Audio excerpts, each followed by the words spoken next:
नमस्कार। गोदावरी कथा साहित्य चैनल में मैं आपका स्वागत करती हूँ। आज एक नई लघु कथा के साथ मैं फिर उपस्थित हूँ। यह कथा आध्यात्मिकता से जुड़ी हुई है और कर्म बंधन अर्थात हमारे द्वारा किया हुआ कोई भी कर्म निष्फल नहीं जाता है, इस बात की ओर संकेत करती है। और मैं शुरू करती हूँ आज की कथा कर्म बंधन।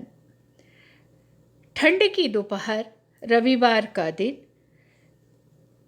सिमट जाता है कुछ ही पलों में और यह पल अच्छे लगते हैं गुनगुनाती धूप में। दरी डालकर आंगन में लेटा हुआ था। बीना अर्थात मेरी पत्नी पास में ही बैठकर मेथी भाजी साफ कर रही थी। हमने देखा दरवाजे पर कोई जोर से बैठ गया। उत्सुकता बस बीना ने ही बाहर आकर देखा। सुनो ना, देखो कोई बाबा जी आकर लेट से गए हैं।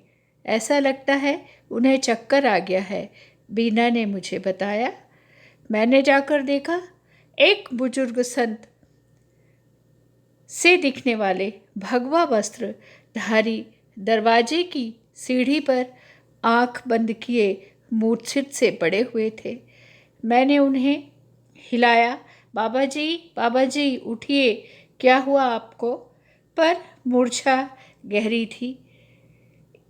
इतनी ठंड में उन्हें पसीना आ रहा था, शायद धूप में चलने के कारण।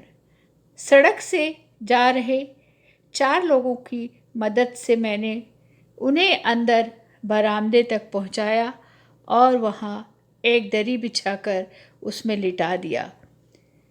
आंखों में, चेहरे में पानी के छींटे किए 20 मिनट बाद उन्होंने आंखें खोली और उठकर बैठने लगी। मैंने कहा, नहीं, आप लेटे रहिए। तब तक मेरी पत्नी बीना चाय बनाकर ले आई थी। हम दोनों ही आध्यात्मिकता से जुड़े हुए हैं, अतः उनके लिए ग्लास में ही चाय लाई गई। उन्होंने धन्यवाद की दृष्टि से हम दोनों को देखा और बैठकर चाय पीने लगे। मैंने उनके माथे पर स्पर्श किया। अरे, आपको तो बुखार है, चिंतित स्वर में मैंने कहा। यह सुनते ही बीना ने थर्मामीटर लाकर मुझे दे दिया। मैंने उनका तापमान देखा, पारा 101 पर आकर रुक रहा था। अरे, आपको तो बहुत तेज बुखार है। तभी वे जाने का उपक्रम करने लगे। कहाँ जाएंगे? बाबा जी, अभी आप यहीं रुक जाइए। कल जब आपकी तबीयत ठीक हो जाए तब आप चले जाइएगा। करीब 2 घंटे बीत चुके थे। इस बीच बाबा जी ने कुछ भी नहीं कहा था। हम लोगों को लगा शायद उन्होंने मौन व्रत धारण किया हुआ है, लेकिन बाबा जी बोलने लगे तो थोड़ा राहत महसूस हुई। नहीं बेटा, हम गृहस्थ के यहाँ नहीं रहते। हाँ, आप बाहर हैं, बरामदे में, अंदर नहीं हैं और आपकी सेवा मैं कर रहा हूँ। तभी बीना घर में रखी बुखार कम करने की दवाई लेकर आई और उन्होंने थोड़ी सी नानुकुर की, उसके बाद दवाइयाँ खा ली। अब समस्या थी कि वह गद्दे पर नहीं सोते। ठंड बहुत तेज। हल ढूंढा गया, एक मोटा सा गद्दा बिछाया गया, उसके ऊपर बोरा डाल दिया गया और एक बोरा उनको उड़ा दिया गया, उसके ऊपर रजाई डाल दी गई। कमरे में आग जला दी गई। शीत का प्रकोप कम करने के लिए खिड़की दरवाजे सभी बंद कर दिए गए। रात्रि को 9 बजे बाबा जी को थोड़ा अच्छा लगा। उठकर बैठ गए। अदरक, हल्दी, एक गिलास दूध आग्रह करने पर उन्हें पिलाया और बुखार की कम करने की दवाई देकर फिर सुला दिया। मैं वहीं पर अपना गद्दा डालकर उनके पास ही सो गया। सुबह 5 बजे मंत्र जाप करते हुए उठकर बैठ गए।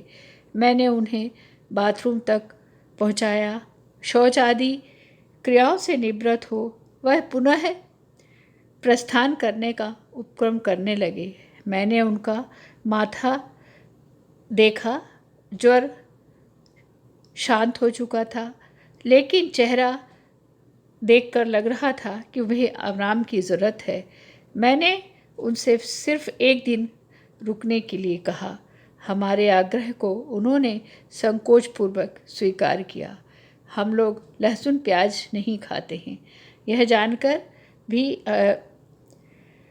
अत्यंत प्रसन्न हुए और बोले, आप लोग जो भी खाते हो वह शुद्धतापूर्वक पका लो, मैं खा लूँगा।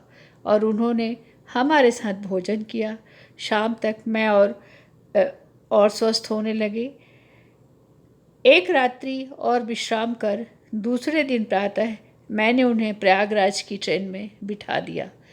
उन्होंने बस मेरा नाम पूछा और चले गए। 2 दिन हमारे घर थे, किंतु इस बीच उन्होंने बहुत ही संक्षिप्त वार्तालाप की। हमसे ज़्यादा कुछ नहीं पूछा और ना ही अपने बारे में कुछ बताया। मार्च के महीने में हमारे पास एक कार्ड आया जिसमें लिखा था कि संत सिद्धेश्वर जी महाराज परलोकवासी हो गए। उन्होंने जाते समय आपका पता दिया और कहा था कि हम उनके परलोकागमन का संदेश आप तक पहुंचाएं, और उस जगह का नाम था जहां उनका कार्यक्रम, भंडारा, भोग आदि होना था। मुझे आश्चर्य हुआ।